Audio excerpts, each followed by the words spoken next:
ఒక పిల్లవాడు తండ్రికి ఫోన్ చేశాడు. చేసి, నాన్నగారు నాకు నిన్న ఒక కంపెనీ నుంచి ఫోన్ వచ్చింది జాబ్ కోసం. వాళ్ళు 2 ప్రశ్నలు అడుగుతాం మేము, ఈ 2 ప్రశ్నల్ని 1 నిమిషంలో సమాధానం చెప్పాలి అని అన్నారు అన్నాడు. ఓకే, మరి ఏం ప్రశ్నలు అడిగారా అని వాళ్ళ తండ్రి అడిగారు అనమాట. నాన్నగారు మొదటి ప్రశ్న అడిగారు, నీకు మా కంపెనీలో ఉద్యోగం ఇస్తే నువ్వు ఎన్ని గంటలు పనిచేస్తావు అని అడిగారు అన్నాడు. మరి ఆ తండ్రి అన్నాడు, అరే బాబు నువ్వేం చెప్పావు అంటే 24 గంటలు ఉంటాయి, దానిలో మనం భోజనం చేయడము, స్నానం చేయడం, ఇలాంటివన్నీ ఒక 12 గంటలు పడుతుంది, నిద్రపోవడము, ఇవన్నీ తీసేసి 24 - 12 నేను అన్నాను, నేను 12 గంటలు పనిచేయను కంపెనీకి అన్నా. మరి ఆయన అన్నాడు, మరి 2వ ప్రశ్న ఏమడిగారు అన్నాడు.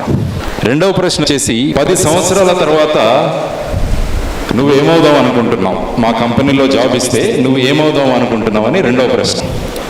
మరి ఆయన అన్నాడు, మరి 2వ ప్రశ్నకి ఏం జవాబు చెప్పావు అని. ఈ 1వ ప్రశ్న సమాధానం ఆలోచించుకుంటుండగానే 1 నిమిషం అయిపోయింది, కాబట్టి నేను 2వ ప్రశ్న వరకు చేరలేదు, వాడు ఫోన్ పెట్టేశాడు అన్నాడు.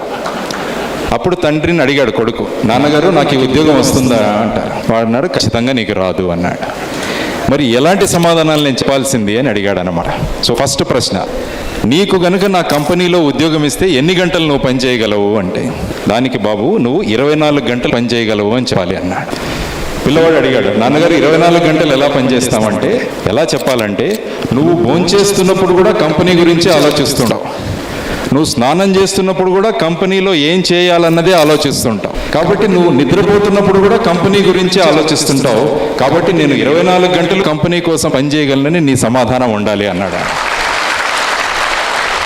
కాబట్టి ఏదైనా దీంట్లో 24 గంటలు ఆయన ఉద్దేశం ఏంటంటే, మనము ఒక పని చేస్తున్నప్పుడు ఆ పనిలో పూర్తిగా లీనమై మనం పని చేయగలిగితే ఈవెన్ మనం పడుకున్నప్పుడు కూడా ఆ విషయమే మనకు గుర్తొస్తూ ఉంటుంది అన్నమాట. అలాంటి కమిట్మెంట్ కావాలి మనకు.